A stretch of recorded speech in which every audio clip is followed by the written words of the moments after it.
Shalom, Bapak Ibu Saudara. Kita teruskan renungan pagi hari ini.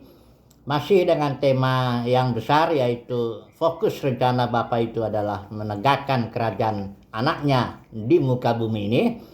Dan dia ciptakan manusia itu serupa segambar, dia proses ya, serupa segambar dengan dia, supaya bisa menjalankan kerajaan sorga itu dan menaklukkan segala sesuatu di muka bumi ini. Itu ada kerajaan kegelapan yang harus ditaklukkan, termasuk merampas nanti tawanan-tawanannya yang sudah ditawan sama dia itu, manusia-manusia itu yang dibutakan matanya sehingga tidak melihat Injil. Dan kita rampas itu semua supaya nanti setiap lutut bertelut dan lidah mengaku Yesus adalah Tuhan, dan juga bumi ini bergerak menuju bumi yang baru, juga langit yang baru. Nah, itu rencana Tuhan yang sudah ditampilkan di kitab Kejadian melalui simbol Taman Eden, kerajaan sorga di muka bumi dalam tahap awalnya, ketika manusia masih perlu dites ya, dicobai oleh ada 2 pohon, ada ular dan sebagainya. Tapi kemudian dalam kota Yerusalem baru yang adalah mempelai anak domba, mempelai Kristus, maka kerajaan sorga di sana sudah tidak ada lagi ujian, nggak ada lagi ular, sudah dikalahkan, tidak ada lagi pohon pengetahuan, dan tidak ada lagi maut ya, yang adalah upah dosa. Dan ditawarkan di situ air kehidupan secara cuma-cuma, bahkan daun pohon kehidupan itu juga bisa menyembuhkan bangsa-bangsa. Jadi inilah kurang lebih cerita Alkitab itu. Alkitab itu suatu cerita mengenai rencana Bapa berzaman-zaman untuk menegakkan kerajaannya di muka bumi ini, ya, supaya Bapa menjadi semua dalam semua. Oke, sekarang kita sudah bicara, kita masuk ke dalam perjanjian baru ini, karena kita sudah bicara dari Abraham bahwa berkat Abraham sudah sampai kepada bangsa-bangsa lain melalui Yesus Kristus, dan berkat Abraham itu adalah Roh Kudus ya. Nah, kita sekarang mau belajar ini Roh Kudus ini dalam konteks perjanjian baru ini, apa dia perannya itu ya. Karena yang terutama nanti kita lihat ya, dia memberikan karunia-karunia, tapi ada sesuatu yang harus kita pelajari pada renungan singkat pagi hari ini ya. Mari kita melihat dulu kitab Yeremia nubuat mengenai perjanjian baru ya. Di sini dikata Yeremia 31:31, lihatlah hari ini, saya pakai ILT ya. Lihatlah hari-hari itu tiba, firman Yahweh, bahwa aku akan mengikat suatu perjanjian baru dengan keluarga Israel dan keluarga Yehuda. Apa ini intinya? Aku akan meletakkan Tauratku di dalam batin mereka, dan aku akan menuliskannya di dalam hati mereka, dan aku akan menjadi Elohim mereka, dan mereka akan menjadi umatku. Dan masing-masing mereka tidak akan lagi mengajar sesamanya dan seorang terhadap saudaranya dengan mengatakan, kenallah akan Yahweh, karena mereka semua akan mengenal aku, dari yang terkecil bahkan sampai yang terbesar di antara mereka ya.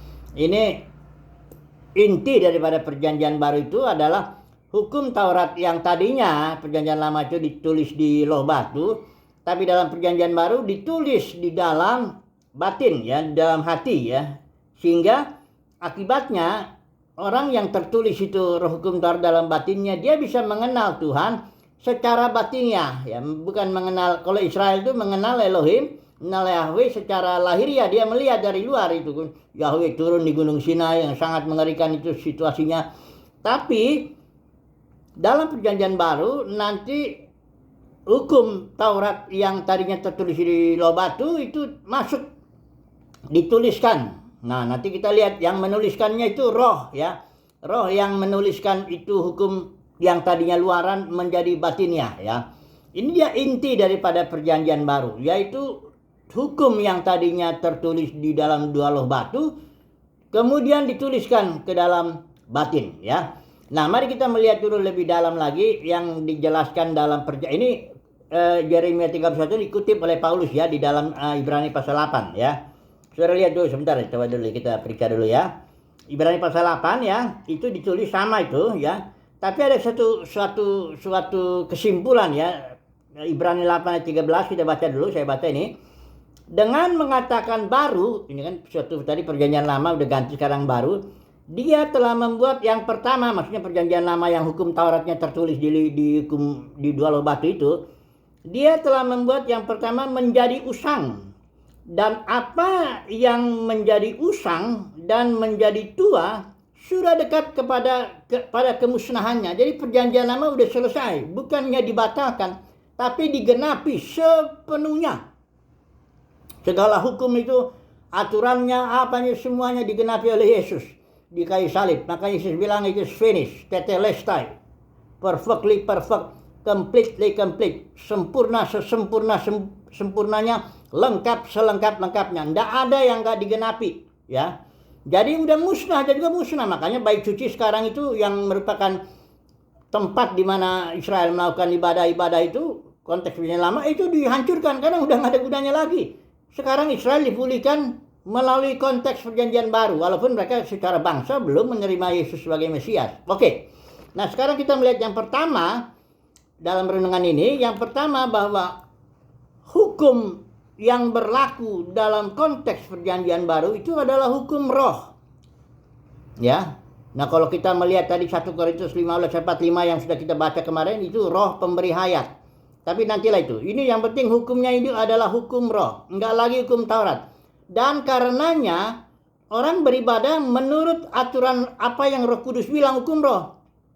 Ya, ibadahnya ibadah dalam roh dan kebenaran, enggak lagi dalam aturan-aturan agamawi, aturan-aturan Taurat, aturan-aturan organisasi yang Kristenan itu, enggak lagi itu. Ini dia konsekuensinya, karena hukumnya kan udah beda. Keimamannya pun beda loh. Keimaman dalam konteks perjanjian lama itu keimaman Harun, aturan Harun.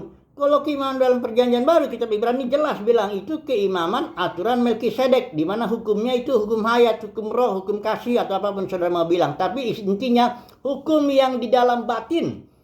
Dan hukum itulah yang mengatur ibadah orang-orang dalam konteks perjanjian baru itu.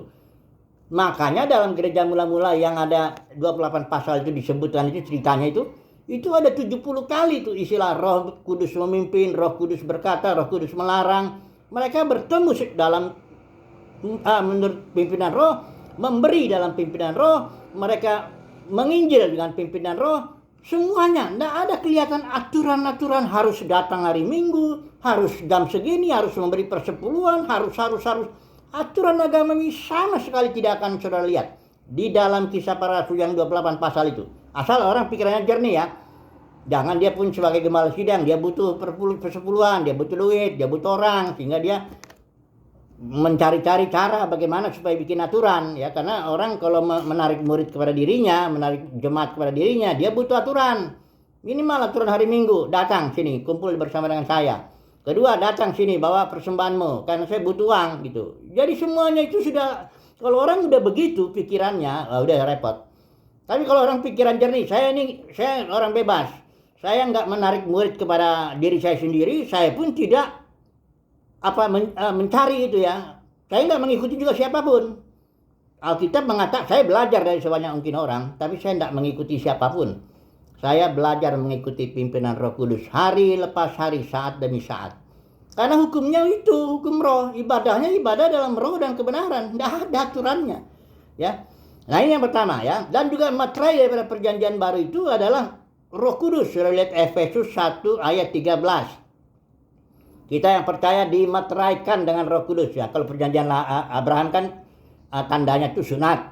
Kalau perjanjian Israel Yahweh itu tandanya Sabat ya. Nah, kalau perjanjian baru ini kita tandanya Roh Kudus, materai Roh Kudus ya, karena memang hukumnya udah Roh Kudus, hukum roh ya. Oke, yang kedua nanti ini poinnya kita yang membaca roh itu. Kita sudah pelajari kemarin 1 Korintus 15:45, roh Kristus itu adalah roh pemberi hayat. Hayat itu istilah Yunani zoe, itu adalah jenis hidup Elohim yang dimasukkan dalam konteks dimensi waktu sehingga dia harus bertumbuh, ya. Nah, istilah Yunaninya zoe aionios. Zoe itu hidup jenis Elohim yang dijalani Elohim yang membuat orang bisa mengenal Tuhan. Terus aionios itu, aion itu kata bendanya waktu. Nah, jadi orang percaya bukan masuk surga, nggak ada ungkapannya begitu. Orang percaya mendapat hidup zoe, aionios. Itu orang yang percaya. Jadi harus bertumbuh dia. Bagaimana supaya bertumbuh? Nah, itu harus dijalanin hidup joynya ini dalam batin, jangan didiemin. Ya. Hidup ini, joy ini kita harus menjalani, belajar menjalani hidup baru, hidup joy, ya. Jalani itu hari lepas hari, kemana saja dia mau. Kalau hari Minggu suruh ke kiri, hari Minggu kanan. Ya. Kalau mau pertemuan, dipimpin pertemuan. Kalau enggak. Kalau dipimpin memberi. Kalau enggak. Jangan. Begitu ya, itu aturan cuma sederhana sekali. Bahkan dibilang di dalam 1 Yohanes bilang, kamu enggak perlu diajar orang lain. Di dalam dirimu ada pengurapan. Pengurapan itulah yang akan mengajari kamu segala sesuatu. Gimana cara kita makan, cara kita tidur, cara kita berolahraga, cara kita semuanya, cara berbisnis, cara melayani, cara semuanya. Ya. Itu karena hukumnya pokoknya udah batiniah lah. Pokoknya segala yang udah luaran, udah aturan-aturan. Nah, oke lah, sekarang gini adalah sebagai penutupnya. Saudara ada pilihan juga nih, itu kasih karunia. Saudara mau hidup dalam dunia kekristenan yang penuh dengan aturan, silakan. Kalau memang cuma segitu, ya kasih karunianya, ya. Semuanya kan kasih karunia.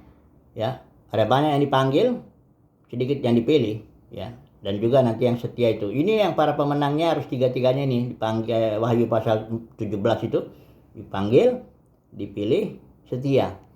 Kalau saudara mau beribadah menurut dunia kekristenan yang dengan segala peraturannya, ya ikuti. Ya jangan berontak juga kalau emang mau mengikuti aturan itu, ya. Aturan hari Minggu, aturan persembahan persepuluhan, buah sulung atau apapun silakan. Tapi menurut saya ini aturan-aturan memperbudak karena tidak ada di dalam perjanjian baru itu seperti itu. Tapi kalau saudara mau itu silakan, ya. Tapi ada tanggung jawab semuanya ya di hadapan Tuhan, ya. Tapi kalau saudara dan saya mendapat kasih karunia untuk memahami bahwa perjanjian baru itu adalah hukumnya hukum roh pemberi hayat, hukum roh yang memimpin hari lepas hari. Maka puji Tuhan kita menjadi orang bebas, beribadah dalam roh dan kebenaran, mengikuti Tuhan Yesus kemana saja dia pergi, ya. Itu adalah kasih karunia semuanya, ya. Haleluya, amin.